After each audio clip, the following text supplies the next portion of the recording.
Mesdames, mesdemoiselles et messieurs, bonjour à vous tous, où que vous soyez. À l'instant même où je vous parle, la situation au Bénin vient de prendre un nouveau tournant. Oui, un tournant des plus inattendus, des plus explosifs. Le colonel Tigri Pascal vient de sortir de son silence. Un silence qui pesait lourd depuis le début de cette affaire. Et quand un homme comme lui parle, mesdames et messieurs, vous pouvez être sûr que ce n'est pas pour plaisanter. Il vient de lancer un message fort, très fort, à l'endroit du peuple béninois. Ceux qui disaient qu'il avait été arrêté, qu'il était détenu, non, détrompez-vous. L'homme est debout, solide, déterminé. Il a fait une déclaration en vidéo que j'ai ici, et dans cette déclaration, il a parlé droit au peuple, sans détour. Et il n'a pas seulement parlé au peuple béninois, non. Il a même adressé un avertissement à la France. Oui, vous avez bien entendu. Il a mis en garde la France contre toute tentative d'ingérence dans les affaires du Bénin. Alors, mes chers amis, quand un militaire d'un tel niveau, dans un contexte aussi explosif, ose s'adresser ainsi à une puissance comme la France, cela veut dire qu'ils sont sérieux. Ça veut dire que nous ne sommes pas face à une simple rumeur. Non, non, c'est une action organisée, réfléchie, assumée. Si tout cela marche, eh bien, mesdames et messieurs, on pourra parler d'un coup d'État révolutionnaire. Mais pour l'instant, soyons lucides. Rien n'est encore totalement clair. Les lignes bougent, mais dans l'ombre. Les réseaux d'information sont contradictoires. Ce que nous savons avec certitude, c'est que la France, ses relais, ses alliés, notamment dans le gouvernement de Patrice Talon, mènent une campagne de communication pour minimiser ce qui se passe. Ils veulent faire croire que tout est sous contrôle, que l'ordre règne, que les institutions travaillent normalement. Mais la vérité, mes chers amis, c'est qu'en coulisses, c'est l'inverse total. Écoutons un instant ce que le colonel Tigri Pascal a dit dans sa vidéo, des mots clairs, nets, assumés. Béninoises et Béninois, je suis le colonel Pascal Tigri. Depuis ce matin, nous avons lancé une opération pour libérer notre peuple de la dictature de Patrice Talon.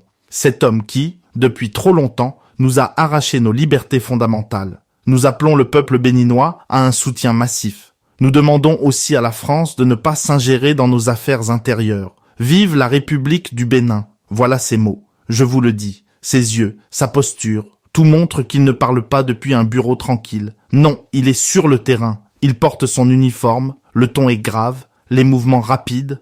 On sent dans sa voix qu'il parle depuis un endroit où tout peut basculer d'un moment à l'autre. Il n'a pas le luxe du confort ni du montage. Ce message, mesdames et messieurs, il l'a fait sur le vif, sans préparation, comme un cri du cœur au peuple. Et cela suffit à prouver une chose capitale. Ce qu'on raconte, que le colonel et ses hommes ont été arrêtés, c'est faux. La vidéo le montre debout, actif, en pleine opération.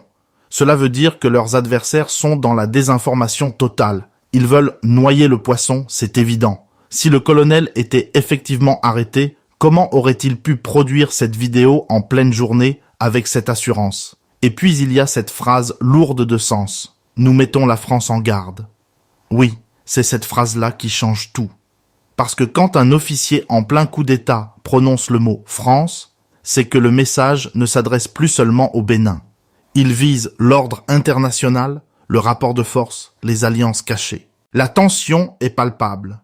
Vous savez tous, depuis quelque temps, la Communauté économique des États de l'Afrique de l'Ouest, la CEDEAO, suit à la lettre les consignes de Paris. Chaque fois qu'un peuple tente de se libérer du joug des anciens systèmes, on parle d'intervention militaire.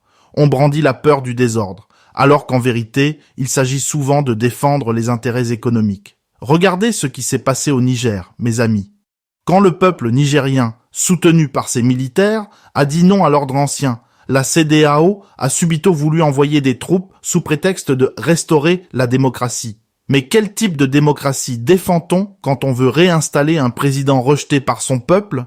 C'est le même schéma, exactement le même scénario qu'on tente aujourd'hui de rejouer au Bénin. Et tout cela n'est pas un hasard. Les services de renseignement français, selon certaines sources internes que plusieurs analystes relaient, auraient déjà donné instruction à leur réseau de faire tout le nécessaire pour éviter que le pouvoir n'échappe à Patrice Talon. Autrement dit, il faut empêcher à tout prix les militaires béninois de réussir. Voilà pourquoi Tigri Pascal a parlé. Voilà pourquoi il a pris cette vidéo au risque de sa vie. regardons plus largement ce qui se joue aujourd'hui. Du Mali au Burkina, du Niger à la Guinée, et maintenant au Bénin, une vague de changements secoue le continent. Certains l'appellent contagion de coup d'État, d'autres y voient au contraire un réveil africain, une forme de révolution contre l'ingérence étrangère et les élites déconnectées. Pendant longtemps, les peuples africains ont cru que la démocratie allait suffire à transformer leur destinée. On votait, on espérait, mais après le vote, rien ne changeait. Les inégalités restaient, les jeunes fuyaient le pays, les entreprises fermaient, et pendant ce temps, les présidents, eux, restaient au pouvoir, souvent grâce aux mêmes protecteurs internationaux. C'est dans ce contexte que s'inscrivent les paroles du colonel Tigri. Il ne s'agit pas seulement d'un changement de régime, mais d'un cri de rupture. Il dit « Assez, on veut reprendre notre souveraineté ».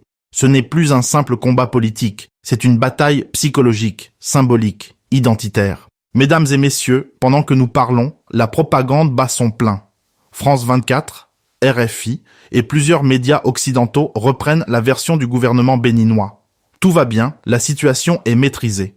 Ils diffusent des images de calme dans certaines rues de Cotonou, comme pour prouver que rien ne bouge. Sauf que ceux qui sont sur le terrain, eux, savent que le calme apparent ne signifie rien.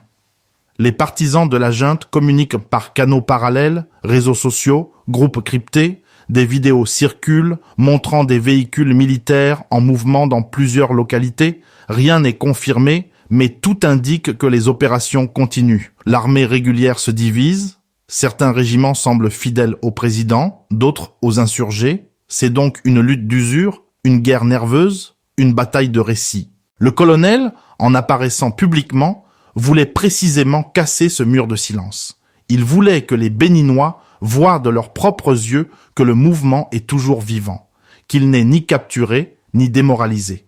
Et c'est un signal fort. Cela veut dire que les négociations dont on parle en coulisses n'ont pas encore abouti. En coulisses, la France et certains partenaires de la sous-région essaient d'obtenir la reddition du groupe Tigri.